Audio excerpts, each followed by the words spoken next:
오늘 같이 보실 하나님 말씀 창세기 25장 27절부터 34절 말씀입니다. 창세기 25장 27절부터 34절 말씀인데 아마 여러분들 큐티 하시면서 벌써 이 본문을 4주 전에 하셨으리라 믿습니다. 우리 다 같이 창세기 25장 20절부터 우리 읽겠습니다. 창세기 25장 20절. 이삭은 40세에 리브가를 맞이하여 아내를 삼았으니 리브가는 밧단 아람의 아람 족속 중 부두엘의 딸이요 아람 족속 중 라반의 누이였더라. 이삭이 그의 아내가 임신하지 못하므로 그를 위하여 여호와께 간구하며 여호와께서 그의 간구를 들으셨으므로 그의 아내 리브가가 임신하였더니 그 아들들이 그의 태 속에서 서로 싸우는지라. 그가 이르되 이럴 경우에는 내가 어찌할꼬 하고 가서 여호와께 묻자온대 여호와께서 그에게 이르시되 두 국민이 내 태중에 있구나. 두 민족이 내 복중에서부터 나누이리라. 이 족속이 저 족속보다 강하겠고 큰 자가 어린 자를 섬기리라 하셨더라. 그 해산 기한이 찬즉 태에 쌍둥이가 있었는데 먼저 나온 자는 붉고 전신이 털옷 같아서 이름을 에서라 하였고 후에 나온 아우는 손으로 에서의 발굽질을 잡았으므로 그 이름을 야곱이라 하였으며 리브가가 그들을 낳을 때에 이삭이 60세였더라. 이삭이 몇 세 때 결혼을 했습니까? 이삭이 40세 때. 그리고 아이가 없었습니다. 몇 년 동안요? 20년 동안. 아버지와 조금 다르죠. 여기서 볼 때 우리가 참 이삭의 그 인성을 우리가 알 수 있습니다. 참 유일하게 구약에 나온 인물 중에 이삭만이 유일한 아내 리브가 한 사람. 그리고 리브가가 죽고 나서도 혼자 삶의 일생을 마친 사람이 이삭입니다. 어떻게 보면 굉장히 로맨틱한 가해입니다. 그래서 아이가 없어도 그때 당시 아이가 없으면 굉장한 문제였지만은 아이가 없어도 하나님께 기도하며 20년간을 기다리고 낳은 아들들이 그냥 아들이 아니고 쌍둥이였다. 그리고 이삭이 60세였다. 이 나이를 이렇게 언급하는 것은 우리로 하여금 생각하게 하는 겁니다. 자, 아브라함이 언제 이삭을 낳았습니까? 100세 때. 100세 때 이삭을 낳았습니다. 그리고 이삭이 야곱을, 그러니까 쌍둥이를 몇 세 때요? 60세 때. 그러면 아브라함이 몇 살입니까? 160세. 아브라함은 몇 살에 죽었습니까? 175세에 죽습니다. 그러면 이 쌍둥이가 태어났을 때 아브라함이 살아 있었습니까? 없었습니까? 살아 있었습니다. 몇 년간 살아 있었습니까? 적어도 15년간. 그리고 27절 우리 같이 읽겠습니다. 그 아이들이 장성함에 에서는 익숙한 사냥꾼이었으므로 들 사람이 되고 야곱은 조용한 사람이었으므로 장막에 거주하니 이삭은 에서가 사냥한 고기를 좋아함으로 그를 사랑하고 리브가는 야곱을 사랑하였더라. 야곱이 죽을 쑤었더니 에서가 들에서 돌아와서 심히 피곤하여 야곱에게 이르되 내가 피곤하니 그 붉은 것을 내가 먹게 하라 한지라. 그러므로 에서의 별명은 에돔이더라. 야곱이 이르되 형의 장자의 명분을 오늘 내게 팔라. 에서가 이르되 내가 죽게 되었으니 이 장자의 명분이 내게 무엇이 유익하리요. 야곱이 이르되 오늘 내게 맹세하라. 에서가 맹세하고 장자의 명분을 야곱에게 판지라. 야곱이 떡과 팥죽을 에서에게 주매 에서가 먹으며 마시고 일어나 갔으니 에서가 장자의 명분을 가볍게 여김이었더라. 오늘 얘기는 야곱과 에서입니다. 에서와 야곱이 아니고 야곱과 에서를 순서를 바꾼 이유가 있습니다. 여러분 성경을 이해할 때 항상 뭐라고 제가 말씀을 드립니까? 그 말씀 속으로 들어가서 그 시대, 그 배경을 한번 상상해 보라. 그래서 우리에게 주어진 배경은 성경에 나온 바 그대로입니다. 뭡니까? 이삭과 리브가가 자녀가 없어서 20년간 기다리면서 기도를 해서 자녀를 낳았는데 그게 한 명이 아니라 쌍둥이였다. 예. 참 어떻게 보면 아브라함이 두 아들을 가진 것하고 비슷합니다. 아브라함이 결혼을 하고 자녀가 없어가지고 어떡합니까? 10년 후에 아브라함도 10년 기다렸어요. 10년 후에 어떻게 하냐면은 첩을 들여가지고 하갈을 들여가지고 이스마엘을 낳습니다. 그런데 그 이스마엘을 낳고 나서 문제가 생겨가지고 하갈을 쫓아내고 뭐 여러 가지 우여곡절이 있었죠. 그리고 나서 아브라함이 100세 되던 해에, 그리고 사라가 90세 되던 해에 이삭을 낳았어요. 그리고 이제 이삭이 40세가 돼서 결혼을 하고 20년 지나서 이제 야곱과 에서를 낳는 이 사건이 여기에 기록이 되어 있습니다. 우리가 지난주에 새 나라의 새 문화, 저희들이 세워나가야 할 그런 문화에 대해서 얘기를 하면서 우리의 삶은, 특히 교회의 삶은, 우리 믿는 사람들의 삶은 하나님 중심이요, 하나님 우선이요, 하나님 온리라는 이러한 우리의 믿음, 우리의 삶의 모습이 나타나야 된다. 그런데 오늘 이 에서와 야곱의 삶을 통해서 저희들이 생각해 봐야 되는 것은 뭐냐면은 영적 가치관을 정립하는 것. 나는 무엇을 소중하게 여기는가? 우리의 가치관이 무엇인가? 여러분들의 가치관이 무엇인가를 생각해야 되고, 우리 교회에서 세워야 되는 문화는 뭐냐면은 영적인 것을 귀하게 여기는, 영적인 것을 가치 있게 여기는 가치관을 정립할 뿐만 아니라 그것을 전수한다는 것이죠. 오늘 야곱과 에서를 통해서 볼 때 저희들이 기억해야 되는 것이 있습니다. 둘이 쌍둥이인데 어떻습니까? 너무나 달라요. 그리고 그 다른 삶을 통해서 하나님께서 저희에게 계시하는 것이 있어요. 그래서 영적 삶을 정립하는 데 있어서 우선적으로 저희들이 무엇을 정립해야 되냐면, 나는 무엇을 할 것인가, 무엇을 하면서 살 것인가를 정해야 된다는 겁니다. 여러분, 태어나서 나는 무엇을 하면서 살 것이다 라고 정하면서 태어나는 사람은 아무도 없습니다. 그리고 그냥 우리에게 주어진 일을 감당하면서, 저는 어려서 학교 가라니까 학교 가고, 공부하라니까 공부하고, 뭐 어른들이 시키는 대로 그것을 했는데, 그 자체마가 나쁘다는 것이 아니라 우리는 내가 무엇을 왜 하는가를 분명히 해야 된다는 것이죠. 하나님께서 아브라함을 부르셨을 때 분명한 목적을 주셨어요. 무엇을 해야 되는지, 또 하나님께서 무엇을 하실 것인지. 우리는 네가 앞으로 커서 무엇을 할 것이냐를 한번 생각해 보라라고 얘기를 하지만은, 이 영적 가치관은 뭐냐면은 하나님이 나를 통해서 무엇을 할 것인가. 우리가 무엇을 하느냐가 나의 가치를 정해 주는데, 내가 귀한 가치 있는 것을 선택하는 것이 아니라 하나님이 나를 통해서 무엇을 할 것인가, 하나님이 나를 통해서 하는 것이 우리에게 뭐다? 우리에게 가장 귀한 가치다 라는 것을 우리가 체험할 뿐만 아니라 또 삶을 살 뿐만 아니라 우리 자녀들에게 물려줘야 된다는 것이죠. 그것이 우리 교회의 문화가 되어야 되는 겁니다. 나는 하나님이 나를 통해서 하시고자 하시는 이것을 위해서 산다. 복이 되는 삶. 하나님이 아브라함을 부르셨을 때 내가 너로 큰 민족을 이루고 너에게 복을 줘, 너는 창대케 되고 또 네가 세상 모든 사람들이 뭐가 되리라? 복의 근원이 되리라. 하나님께서 아브라함을 부르신 목적을 얘기해 주셨어요. 그 목적이 무엇인가? 하나님이 그냥 너는 복을 받아라가 아니라 내가 너에게 복을 주어서 너가 뭐가 되리라? 너는 복의 근원이 되리라. 얼마나 귀한 가치입니까?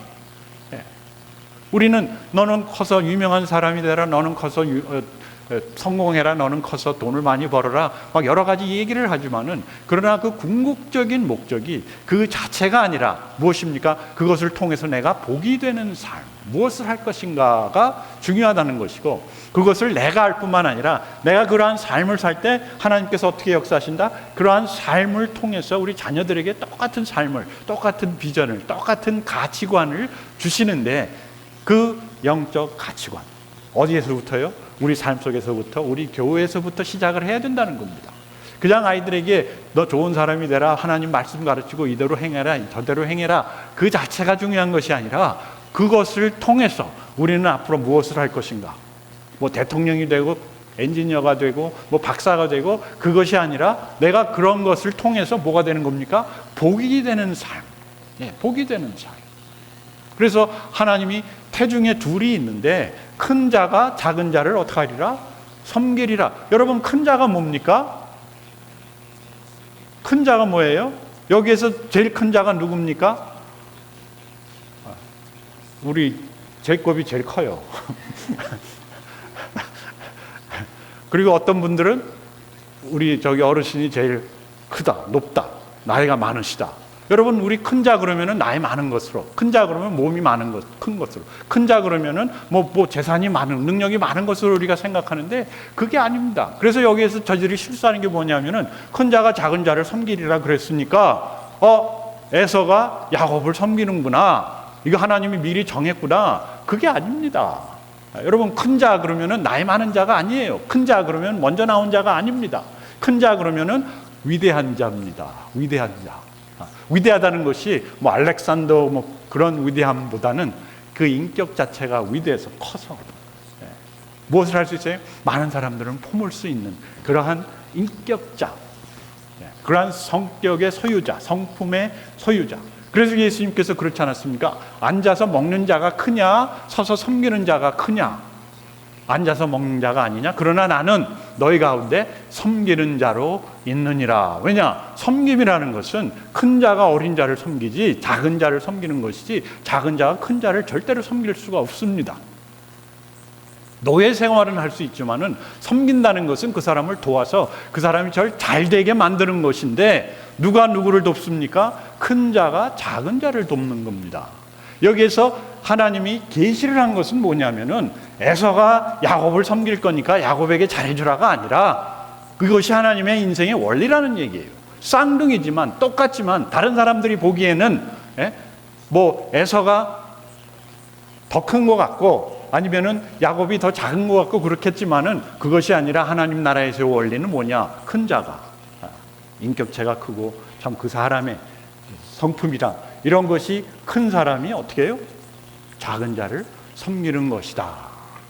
이 순서가 아니라는 거예요. 태어난 순서가 아니고 돈을 가지고 있는 순서가 아니고 능력의 순서가 아니라 이러한 인격자가 진짜 하나님의 성품을 가진 그러한 큰 자가 누구를 섬겨요? 작은 자를 섬겨서 작은 자로 하여금 크게 되는, 작은 자가 복을 받는, 결국 내가 복이 되는 삶이다. 여러분, 우리가 오늘 아침에도 막 일찍 와가지고 뭐 요리를 하시고 또 와가지고 또 찬양 연습도 하시고, 이것이 그냥 내가 맡은 직분이니까 하는 것이라기보다도 이것을 통해서 어떻게 하는 겁니까? 우리가 큰 자가 작은 자를 섬기는 거예요. 우리 아이들이 뭐 여러분들 커피 드리면서 그게 섬기는 그런 섬김이 아니라, 섬김을 통해서 우리가 성장은, 받는 사람이 성장하듯이, 그리고 내가 섬김을 통해서 하나님의 복이 나를 통해서 다른 사람들에게 전수가 되듯이 우리의 삶, 우리가 해야 될 것은 뭐가 되는 것이냐? 이 큰 자가 작은 자를 섬기듯이 복이 되는 삶. 그래서 하나님이 아브라함에게 주신 그 약속이 어떻게 되냐면은 그게 이삭에게 넘어가고 이삭에게서 넘어가서 야곱에게까지 전수가 돼요. 그래서 큰 민족을 이루고 이름이 창대케 되며 너에게 복을 주어 너는 복의 근원이 될지라. 복을 받을지라가 아닙니다. 복을 많이 받아서 큰 자가 되는 것이 아니라 복의 근원이 돼서 큰 자가 되는 것이고, 큰 자만이 복의 근원이 될 수 있는 겁니다. 여러분, 대통령이 되면 뭘 합니까? 또 사장이 되면 뭘 하겠어요? 돈을 많이 벌면 뭘 하겠어요? 내가 그 돈으로 무엇을 하느냐가 중요한데, 우리가 가져야 될 영적 가치관, 특별히 에서와 야곱의 삶을 통해서 봐야 되는 것은 뭐냐면은 내가 큰 자가 되는 것인데, 뭐냐? 큰 자는 작은 자를 섬기는 삶으로 우리가 그런 문화를 여기에서부터, 가정에서부터 큰 자가 작은 자를 섬기는 복의 근원이 되는 삶이 나의 인생관이요, 나의 가치관이 정립이 돼야 되고, 그러한 삶이 우리 가운데서 이 교회에서부터 시작이 돼서 어디까지요? 우리 가정뿐만 아니라 우리 주변 사회에 많은 사람들에게까지 전달이 되는 이것이 우리의 문화다. 이것이 우리가 지켜야 돼, 우리가 살아야 되는 삶의 본질이다라는 것을 나 자신뿐만 아니라 우리 자녀들에게까지 가르쳐주는 것이죠. 그 다음에 두 번째, 무엇이 소중한가? 무엇이 소중한가? 이 야곱과 에서를 보면요, 너무너무 우리 인생에서 생각할 것이 많아요. 에서는 장남이었습니다. 먼저 태어났어요. 야곱은 이름이 야곱이라는 뜻은 뭐냐면 발꿈치를 잡은 자다. 이거는 조금 과장된 것 같기도 해요. 뭐 옛날부터 아이들이 막 태어날 때부터 알아가지고 탁 태어나면서 내가 둘째네 하면서 막 이렇게 잡았다기보다도 어떻게 이제 그렇게 나왔을지도 몰라요. 그런데 참 묘한 게 뭐냐면은 쌍둥이 아닙니까? 그리고 거의 같은 시각에 태어났다는 거예요. 어떤 쌍둥이는 뭐 1시간 뒤에 나오기도 하고 10분 뒤에 나오기도 하는데, 요건 뭡니까? 요거는 그냥 태중에서부터 싸웠다. 예. 그러니까 악착같이 먼저 되려고. 있고 한국 사람들 같아요. 악착같이 1등 하려고. 예? 근데 1등은 몇 명입니까? 1등은 하나밖에 없어요. 그리고 2등도 괜찮은 거 아닙니까? 어디 2등은 아무도 기억을 하지 않습니다. 그래가지고 야곱이 참 이런 기질이 있었던 것 같아요. 그래가지고 발꿈치를 잡고 내가 먼저 나가겠다고 막 땡기다 안 돼가지고 에서가 먼저 나가고 발꿈치를 잡은 자, 이름까지 발꿈치를 잡은 자 야곱. 그리고 에서는 붉고 털이 많았어요. 붉다는 것은 뭡니까? 아주 그 살결이 이렇게 붉고 털이 많았다. 이렇게 남자같이. 우리 저기 있는 제이콥이 에서인데 제이콥이라고 이름을 지은 것 같아요. 털이 많았다. 그리고 야곱은 매끈했다. 매끈해가지고 나중에 아버지를 속일 때 막 손에다가 털을 붙여가지고 에서입니다 하고 속이기까지 했는데, 왜 우리 남자라면은 진짜 에서처럼 붉고 털도 많고, 그리고 에서는 들사람이었어요. 밖에 나가서 막 사냥을 하고, 그런 남자형. 여러분 여자분들 이런 남편들 원하시지 않았습니까? 근데 결혼하고 봤더니 뭐 그냥 매끈하고, 모르잖아요. 장막에서, 야곱은 장막에서 놀았다. 뭐냐면은 그냥 엄마하고 같이 집에서 내성적이었던 것 같아요. 부엌에서 그냥 요리나 하고 요리하는 거 도와주고 그러다가 요리를 배우고. 그리고 에서는 이삭의 사랑을 받았다. 이 남자로서 아버지 딱 봤을 때, 그때 당시 족장 시대 아닙니까? 가정에 좀 힘센 사람이 있어야 되고 전투도 하고 막 이런 사냥꾼 같은 사람이 있어야지 보호를 하는데, 가만히 보니까 에서가 그렇거든요. 그러니까 이삭은 에서를 좋아했는데, 특별히 에서가 사냥해서 가져온 고기를 바베큐 해주면은 그거 좋아하고 먹고 맛있고, 그렇지 않습니까? 우리 요리 잘해주는 사람 좋지 않습니까? 그리고 야곱은 아주 내성적이고 리브가의 사랑을 받았다. 리브가가 뭐 꿈속에서 하나님이 큰 자가 작은 자를 섬기리라, 그러니까 작은 자 섬기리라 그러니까 야곱이 나중에 잘 되겠구나 해서 야곱을 사랑했던 것이 아니라, 이 엄마의 마음은 연약한 아이들에게 가지 않습니까? 그래서 그 야곱을 사랑했고, 야곱은 또 내성적이라서 집안에서 요리도 하는 거 도와주고 막 마마보이였던 것 같아요. 이런 가운데서 그러면 누가 축복을 받고 태어났습니까? 여러분들, 우리가 이것을 볼 때, 우리 세상적인 눈으로 볼 때 누가 복을 받은 사람이에요? 누가 잘 될 것 같습니까? 누가 성공적인 삶을 살 것 같아요? 에서입니다. 우리가 원하는 사람은, 그리고 내가 원하는 사람, 내가 이런 사람이 되고 싶다 하는 것은 누구냐면 에서입니다. 제가 그랬어요. 저는 둘째입니다. 그리고 제가 좀 어렸을 때 약해서, 지금은 아주 건강하고 튼튼하고 누구보다도 잘생겼지만은, 그때 어렸을 때는 아주 조그맣고 연약하고, 그래가지고 저희 어머니가 그냥 제가 봄만 되면은 막 보약이라 그래가지고, 동시가 일로 와 해가지고 저만 이렇게 뭐 약도 주고 뭐 그랬었어요. 그리고 저희 형은 진짜 튼튼하고 크고 밖에 나가서 싸움도 잘하고, 싸움도 잘하지는 못했지만은 맨날 싸움하고 들어오고, 돌멩이 들고 막 짱돌 들고 사람을 사냥을 하고 말입니다. 근데 저는 그렇지 않았어요. 그리고 그냥 집안에서 그냥 있고 뭐 연약하게 비실비실, 뭐 저는 밥을 먹다가 이렇게 졸았던 사람입니다. 밥도 잘 안 먹고 비실비실했어요, 진짜. 그게 누구의 잘잘못이 아니라, 하나님이 그러면 한 사람은 성공적으로 살게, 하나님은 한 사람은 비관적으로 살게 만든 것이 아니라, 우리가 다 어떻다? 다 다르다는 얘기입니다. 외향적으로 그냥 우리 눈으로 봤을 때 쌍둥이 하니까 똑같다고 생각을 하지만은 한 사람 한 사람마다 엄청나게 다르다는 것이죠. 이 DNA라는 것이 참 어마어마한 것인데, 우리가 이것을 모를 때는 사람들을 외향적으로 보고 외면적으로 보고, 그냥 이 사람 비슷하다, 쌍둥이니까 똑같다라고 생각을 했고, 또 원숭이하고 사람을 비교해 보니까 참 비슷비슷하다, 그래서 원숭이에서 사람으로 진화를 했구나라고 생각을 하게 만들었는데, 지금 과학적으로 진화론을 믿는 사람은 아무도 없습니다. 왜? 그렇게 될 수가 없는 거예요. 진화될 수가 없는 거예요. 그것이 창세기에서 에서와 야곱을 통해서 분명히 나타나는 쌍둥이지만 전혀 다르다는 겁니다. 하나님의 놀라우신 그 창조의 원리는 외면적으로 우리가 판단할 수 없다는 것이죠. 근데 에서와 야곱을 가르는, 그들의 운명을 가르는 한 가지가 있었습니다. 뭡니까? 에서는 팥죽을 원했고 야곱은 장자권을 원했다. 팥죽을. 그러면 여러분 팥죽을 먹어야 됩니까? 그래서 난 팥죽을 안 먹어가 아니라 무엇이 이들의 운명을 바꾸었는가?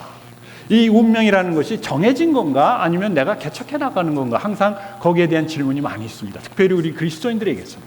하나님이 미리 정하시지 않았는가? 그리고 하나님께서 말라기는 구약의 제일 마지막 책입니다. 그 마지막 책의 제일 앞에 뭐라고 얘기하느냐면은 내가 에서는 미워하고 야곱은 사랑하노라.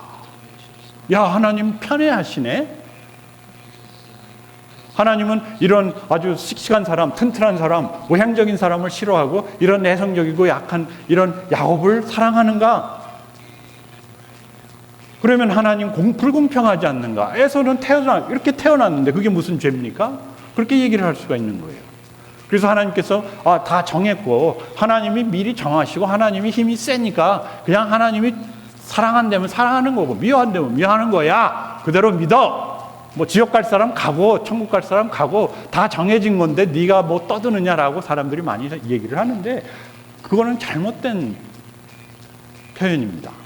하나님이 미리 정하셨다는 것이라기보다도 하나님이 미리부터 하나님이 사랑하는 건 뭡니까? 미리부터 하나님이 사랑하시는 것은 야곱의 성향이라는 거죠. 야곱 같은 사람. 그러면 야곱처럼 발꿈치를 잡고 태어나야 되는가? 아니면 매끈해야 되는가? 장막에서 거해야 되는가? 요리사가 되어야 되는가? 내성적이어야 되는가? 엄마의 사랑을 받은 사람? 아니에요. 야곱의 어떤 모습을 하나님이 사랑하고 에서의 어떤 모습을 하나님이 미워하는가?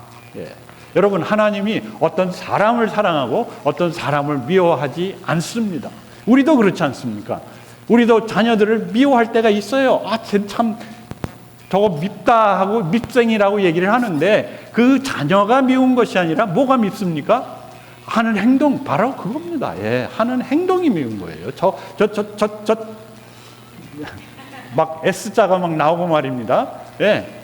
그 아이가 미운 게 아니에요.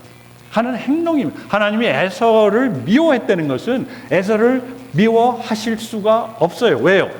하나님은 사랑이시니까. 여러분, 어느 자녀를 미워할 수 있습니까? 없어요. 뭐 나중에 커가지고 그냥 진짜 괴로운 짓 하면 밉죠. 그렇지만 그것도 그 사람이 미운 것이 아니라 하는 행동입니다. 하는 짓이에요. 그래서 우리가 그러지 않습니까? 그 죄는 미워하지만은 죄인은 미워하지 마라. 사랑하라. 그것이 하나님의 원리예요. 하나님 모든 사람이 구원에 이르기를 원하시느니라. 나중에 바울이 사람들이 하도 뭐 누가 택하고 누가 택함을 받고 누구는 지옥 가고 누구는 천국 가는 게 미리 정해졌다. 그런 얘기를 하니까 나중에 바울이 그 서신서 중에 하나님은 모든 사람이 어떻게 구원에 이르기를 원하시느니라. 하나님이 미리 정하신 것이 뭐예요? 그거예요. 미리 마음에 정한 건 뭐냐면은 나는 모든 사람이 구원을 받기를 원하는 것. 그거 정한 거예요. 우리 자녀를 낳을 때 자녀들이 나는 니네들이 잘 되기를 바래. 얘기는 안 해도 미리 마음에 정한 거예요. 그렇지 않습니까? 태어난 거 딱 보니까 얘는 나를 닮았고 쟤는 엄마를 닮았네. 나는 얘가 잘 되기를 원하고 얘는 그냥 망하기를 원해. 그러는 부모가 없듯이 하나님께서는 우리 모두가 다 구원에 이르기를 원하는 것.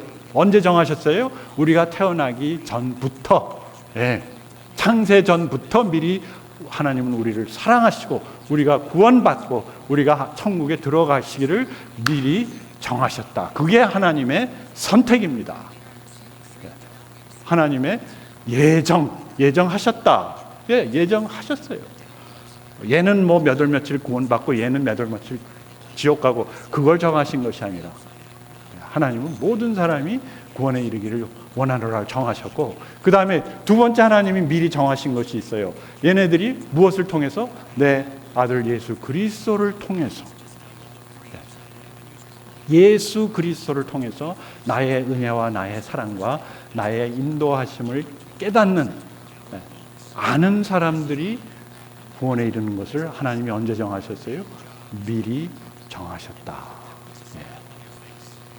하나님이 미리 정하신 것이 그 두 가지입니다.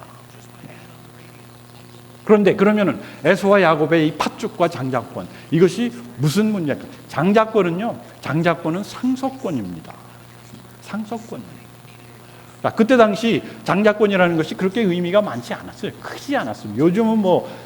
요즘도 상속권이 재산이 있는 사람이나 그게 큰 거지, 우리 같은 사람은 상속권이 별로 문제가 없습니다. 그렇지 않습니까? 내가 물려줄 게 뭐가 있습니까? 만약에 물려주는 것이 부동산, 재산, 그거라면은 아마 에서도 그렇게 생각했을지 모릅니다. 물려받는다는 거. 그리고 한국도 그런 문화가 있지 않습니까? 무슨 문화입니까? 장자에게, 소위 말해서 종갓집에 재산을 반을 물려주는 거. 그렇지 않습니까? 왜냐하면은 제가 나중에 알아낸 건데, 알아냈다기보다도 이제 배운 건데 뭐냐면은 이 장자권, 특히 종갓집이라는 것은 제사 드리는 그 권리, 아니면 제사 드리는 책임을 그 장자한테 주는 겁니다.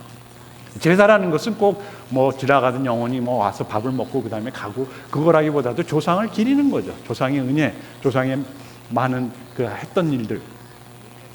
그러면서 이제 자녀들이 모여가지고 제사를 드리는데, 그 제사 준비하는 게 얼마나 힘듭니까? 음식도 많이 들고 돈도 많이 드니까, 그러면 장자에게 재산의 반을 물려줘서 그것을 해나갈 수 있도록.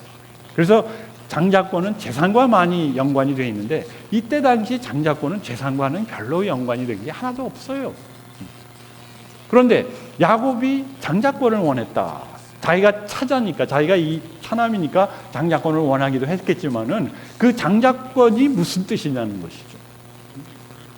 옛날에도 그렇고 지금도 그렇지만은, 우리나라에서도 그렇지만은, 이 장자가 제사를 드리지. 옛날에 장자가 무엇을 주관했어요? 장자가 예배를 주관했습니다.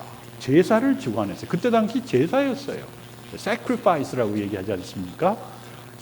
그런데 여러분 아시지만은, 아이들을 교회에 데리고 와서 우리가 예배를 드린다고 하는데, 아이들이 그 예배의 의미를 알고 드리는 아이들이 있습니까? 없습니까? 없어요. 없어. 그리고 아이들이 와서 막 떠드니까 우리가 뭘 합니까? 소위 말해서 주일학교 한답시고 아이들을 다 빼가지고 뒤에다 돌려놓고, 니네들 여기 좀 잠깐 있어, 우리가 예배 드릴 동안. 우리의 편의를 위해서 어떻게 보면 주일학교를 운영하는 겁니다. 근데 그것까지도 괜찮아요. 근데 중요한 건 뭐냐면은, 이 예배권의 의미가 뭔가, 예배의 의미가 뭔가를 우리가 알 뿐만 아니라 우리 자녀들에게 상속을 시켜야 된다는 것이죠. 이 예배권은 뭐냐면은 미래에 대한 꿈입니다. 미래에 대한 꿈. 미래, 어떤 미래입니까? 죽고 나서의. 우리가 하나님을 예배하는 거 아닙니까? 하나님을 예배하는 겁니다. 우리가 우리의 인생이 여기에서 끝이 아니라 어디까지 연결이 된다? 하나님께까지 연결이 된다. 미래에 대한 소망, 미래에 대한 꿈. 왜냐? 하나님이 아브라함을 불렀을 때 너는 앞으로 내가 너로 이렇게 만들 것이다 라는 미래에 대한 꿈을 주시지 않았습니까? 그래서 이 장자권이라는 것은 그런 영생에 대한, 하나님에 대한 예배뿐만 아니라 그 하나님이 갖고 계신 그 꿈에 대한 자신의 소망입니다. 염원이에요. 그게 누구에게 있었어요? 그게 야곱에게는 있고 에서에게는 그것이 부족했다는 것이죠. 그리고 하나님의 약속, 하나님이 아브라함에게 했던 약속, 그리고 이삭에게 했던 약속, 나중에 야곱이 그 약속을 받아요. 장자권 때문에 받은 것인지는 아닌지 모르겠지만은, 그만큼 야곱에게 무엇이 있었다는 얘기입니까? 이만큼 하나님에 대한 그러한 꿈이 있었고, 하나님에 대한 의문이 있었고, 이 하나님이라는 존재가 누군가, 영적인 것에 대한 관심이 있었다는 것이죠. 그리고 거기에 대한 믿음이 생겨나기 시작하고 신앙이 생기고, 이것을 우리는 뭐라고 합니까? 영성이라는 겁니다. 영성. 영성. 우리가 가정에서, 그리고 교회에서 세워나가야 되는 문화는 무엇이냐면은, 우리는 무엇을 할 것인가? 우리의 삶의 목적이 그냥 돈 많이 벌고 많은 것을 소유하고 많은 것을 쓰면서 사는 것이 아니라, 그런 것을 통해서 복의 근원이 되는 것이다 라는 삶을 몸소 실천할 뿐만 아니라, 우리 자녀들에게 그 실천을 통해서 보여주는 것이지, 네가 앞으로 커서 선교사가 되고 목사가 되고 뭐가 되고 복이 되라 하는 것이 아니라는 것이, 문화라는 것은 가르치는 것이 아니라 문화라는 것은 permeate 된다, 이렇게 흐르는 겁니다. 네. 그런데 시점이 있어야 되는 것이고, 그 다음에 무엇이 우선인가, 무엇이 중요한가죠. 네. 무엇이 영성이 중요하다. 우리는 그저 먹고 마시다가 죽는 그런 육신적인 존재가 아니라 우리는 영적인 존재다 하면서 영성을 깨우고, 그리고 영적인 것을 자녀들이 사모할 수 있도록. 그런데 이것이 교회 데리고 와서 말씀을 드리고 말씀을 보고 또 말씀을 믿게 하고 그 다음에 또 같이 예배를 드리고 이러는 데서 이게 전수가 될 수가 있습니다. 그러나 그것은 우리가 강요할 수는 없는데, 중요한 것은 이 육신적인 것과 이 영적인 것의 차이가 분명히 있을 뿐만 아니라, 우리가 영적인 것은 내가 원할 때 그것이 나에게 주어질 뿐만 아니라 그것을 통해서 나는 복의 근원이 된다는 것이죠. 그래서 요한 1서를 보면은 이 세상이나 세상에 있는 것들을 사랑하지 말라. 누구든지 세상을 사랑하면, 이 사랑한다는 것은 가치관입니다. 내가 그걸 사랑한다. 예배입니다. 예배. 하나님이 그러지 않습니까? 너희는 나 외에 다른 것을 예배하지 말라. 다른 우상을 섬기지 말라. 뭐냐면은 우리는 내가 사랑하는 것, 내가 원하는 것, 그것을 내가 갖게 됩니다. 그것을 위해서 우리가 살아갑니다. 여러분, 사랑해서 결혼하지 않습니까? 왜? 내가 사랑하니까 저 사람을 내 사람으로 만들기 위해서. 그런데 무엇을 사랑해야 되는가? 아버지의 사랑이 그 안에 있지 아니하니 이는 세상에 있는 모든 것이 육신의 정욕과 안목의 정욕과 이생의 자랑. 누굽니까? 바로 에서라는 것이죠. 에서가 그렇게 창조가 됐다는 것이 아니라 에서가 상징하는 삶의 모습이 뭐냐? 육신의 정욕, 안목의 정욕, 이생의 자랑. 육신의 정욕 뭡니까? 에서는 팥죽이 중요했어요. 내가 배고파 죽게 됐는데 장약분이라니 이게 무슨 소용이냐? 지금 사업이 망했는데, 나 지금 병들어 죽게 됐는데 뭐 하나님이 뭐고 뭐 이 영생이 뭐냐? 빨리 낫게, 빨리 돈 벌게, 빨리 배부르게 해주시옵소서. 그게 뭡니까? 육신의 정욕, 안목의 정욕. 보기 좋지 않습니까? 붉고 털이 많고 외향적이고 사냥꾼이고 남자답게 생겼다. 야, 참 저 사람 잘생겼다 해가지고 결혼해가지고 망한 자매님들 여기 많이 있지 않습니까? 예. 여기 보니까 우리 남자분들 다 그렇게 생기셨어요. 그리고 이생의 자랑, 사냥꾼, 트로피, 자기가 잡은 그 짐승 머리 끊어가지고 벽에다 딱 걸어놓고, 무슨 대학, 무슨 박사, 사사사사 쫙 붙여놓고 말입니다. 그런데 그것이 우리에게 필요할 수는 있지만은 그것이 우리의 삶의 목적이 아니고, 이것은 세상으로부터 온 것이라 이 세상도 그 정욕도 지나가되 오직 하나님의 뜻을 행하는 자는 영원히 거하느니라. 하나님의 뜻이라는 것은 하나님의 그 원함, 누구를 향한 하나님의 원함입니까? 우리를 향한 하나님의 원한이 아니고 원함. 제가 한국말을 좀 잘 못하는데 원함 뭡니까? 하나님이 아브라함을 불렀을 때 원했던 것, 하나님이 예수 그리스도를 이 세상에 보냈을 때 원했던 것, 하나님이 우리를 부르셨을 때 원하시는 것 뭡니까? 우리가 큰 민족을 이루고 우리의 영향력, 그리고 나에게 복을 주어 너는 복의 근원이 될지라. 우리를 통해서 하나님이 세상에 있는 모든 사람들에게 주시고자 하시는 그 축복, 그 축복권이라고 우리가 얘기를 하죠. 그것이 누구의 것? 그것이 우리의 것. 그것을 염원하는 그 마음, 그것을 추구하는 그 마음이 누구에게 있었습니까? 야곱에게 somehow, 어떻게든지 우리가 왜 그에게 있었는지를 모르지만은 아마 아버지를 통해서 보고 배운 것이 그것이었기 때문에 그랬을 것 같아요. 맨날 아버지는 옛날 얘기하면서 내가 네 나이 때 니네 할아버지가 나 데리고 가서 막 죽이려고 했는데 하나님이 나를 구원해 주셨다. 여러분들 그런 구원의 얘기가 있지 않습니까? 그런 얘기를 아이들한테 하면 아이들이 알 수가 없어요, 도대체. 그리고 나는 이 하나님을 예배하고 나는 이 하나님을 섬기리라 라고 교회에 와서 막 열심히 일하시고 이러면 아이들이 그걸 이해할 수가 없어요. 당연한 겁니다, 그거는. 그러나 내가 그러한 마음으로 하나님을 섬기고 내가 그러한 마음으로 이 삶을 살고 내가 그러한 것을 추구할 때, 영적인 것을 추구할 때 그것이 우리 자녀들에게 마른 땅에 물이 계속해서 뿌려지면 스며들듯이 스며든다는 것이죠. 야곱이 그런 관계 속에서 아마 그런 영적인 것을, 영적 원함을 갖게 된 것 같아요. 그래서 우리의 문화, 영적 가치관을 정립하는 문화가 어디에서부터요? 우리에게서부터, 이 교회에서부터, 우리 가정에서부터 시작이 될 때, 이것이 계속해서 반복이 되고 우리 자녀들에게 스며들 때 우리가 변할 뿐만 아니라 우리 자녀들이 변하고 하나님께서 그 자녀들을 통해서 하나님의 꿈을 이루신다는 것이죠.